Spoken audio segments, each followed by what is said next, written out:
6টা বছর ক্যালেন্ডারের পাতা থেকে ঝরে যাওয়া দীর্ঘ 6টা বছর। দিল্লির এই ব্যস্ত শহরে সময় হয়তো নিজের গতিতে এগিয়ে গেছে, কিন্তু কিছু মানুষের জীবন যেন থমকে আছে অতীতের এক গভীর ক্ষততে। ড্রেসিং টেবিলের সামনে বসে থাকা শ্রদ্ধা প্রতিটা সাজের আড়ালে যেন এক দীর্ঘ শ্বাসের গল্প লুকিয়ে। চুল আঁচড়ায় কিন্তু মনের জটগুলো খোলে না, হাতে ঘড়ি পড়ে কিন্তু ফেলে আসা সময়টাকে ধরতে পারে না। কপালে ছোট্ট একটা টিপ পড়ে, কিন্তু কপালের লেখাটা কি বদলাতে পারে? আয়নায় যাকে দেখে সে যেন অন্য কেউ, এক অচেনা একাকী শ্রদ্ধা।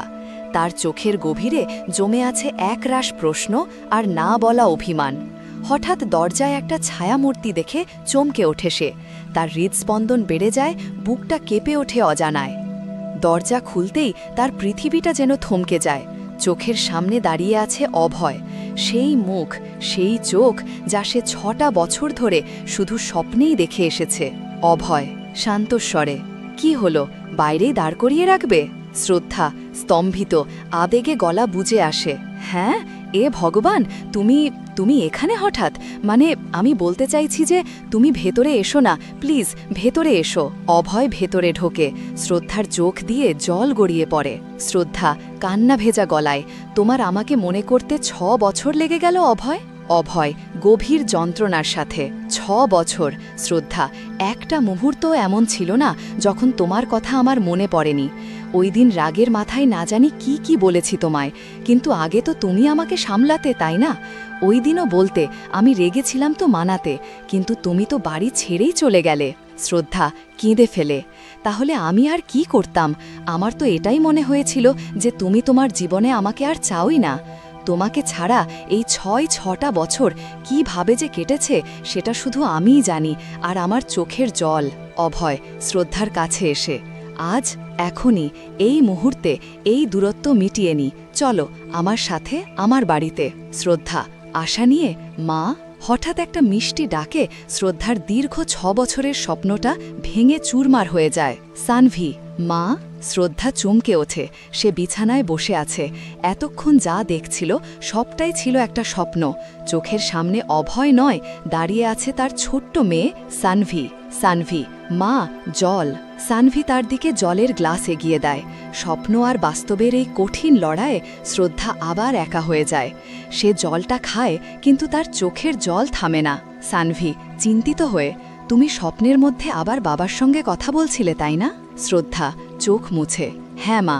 সানভি মাকে জড়িয়ে ধরে, বাবার কথা তোমার মনে পড়লে আমার সঙ্গে কথা বলো। শ্রদ্ধা মেয়েকে আদর করে, আজ তো আমার এই ছোট্ট পরীর জন্মদিন, তাই না? সানভি হেসে, আর সিয়া দিদিরও। হ্যাপি বার্থডে আমার ছোট্ট পরী, তোমাকে মায়ের তরফ থেকে অনেক ভালোবাসা, আর হ্যাপি বার্থডে সিয়া। শ্রদ্ধা তার মেয়ে সানভিকে বুকে জড়িয়ে ধরে কাঁদে। অন্যদিকে অভয়ের বাড়িতে এক অন্য চিত্র। পিসিমা আরতির থালা হাতে, দেখো কাণ্ড, এখনও ঘুমাচ্ছে আমার লক্ষ্মী সোনাটা। সিয়া সোনা, ওঠো তো তাড়াতাড়ি, আজকে তোমার জন্মদিন না, আমি তোমার বরণ করব। অভয় বিরক্ত হয়ে, আরে পিসিমা সাবধানে। পিসিমা চিন্তিত মুখে, কি দেখব আমি অভয়? তোমার এই মহারানী না, ওর নিজের পুরো ঘরটাকে দেখো কিভাবে নিজের খেলনা দিয়ে সাজিয়ে রেখেছে।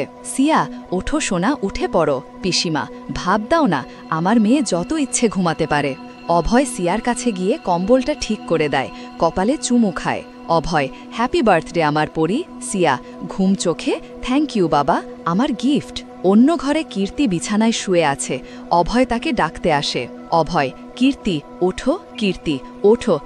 কীর্তি ওঠো, স্কুলের জন্য দেরি হয়ে যাচ্ছে। কীর্তি, উফ কি হচ্ছে কি, বেচারিকে একটু ঘুমাতে দাও না, তুমি জানো কাল রাতে 3টে অবধি জেগেছিল ও। অভয় রেগে গিয়ে, সারা রাত ধরে মোবাইল ঘাটা তো অনেক কাজ, তাই না? এই জন্য তোমার এই আদরের মেয়ে। কীর্তি পাল্টা রাগের সাথে, মরুন তুমি এত চিন্তা কেন করছো? ওর কি আজকে পরীক্ষা আছে নাকি? কি হবে যদি আজ না যায় তো? ঘুমাতে দাও ওকে। কীর্তি রোজ এটাই হয়, তুমি জেদ করে ওকে দামি স্কুলে ভর্তি করে দিয়েছ, কিন্তু এই ম্যাডাম স্কুলে যায় কোথায়? পিসিমা চিন্তিত হয়ে যে শিশুর জন্মদিনে ওর মাই ওর সঙ্গে নেই, তারপরেও সমস্ত কিছুর কোনো মূল্য থাকে অভয়? আজকের দিনের অধীর অপেক্ষায় তোরা দুজনেই ছিলিস। আজকের দিনে তোদের পরিবার পূর্ণ হওয়ার স্বপ্ন পূরণ হয়েছিল। অভয় কঠোর স্বরে, যেটা শ্রদ্ধা ভেঙেছে, যার কাছে আমার আর আমার মেয়ের স্বপ্নের কোনো দাম নেই, তার আমাদের জীবনে কোনো দরকার নেই। আমার অফিসের জন্য যাচ্ছে পিসিমা। আর হ্যাঁ, সিয়াকে বেশি বিরক্ত করবে না।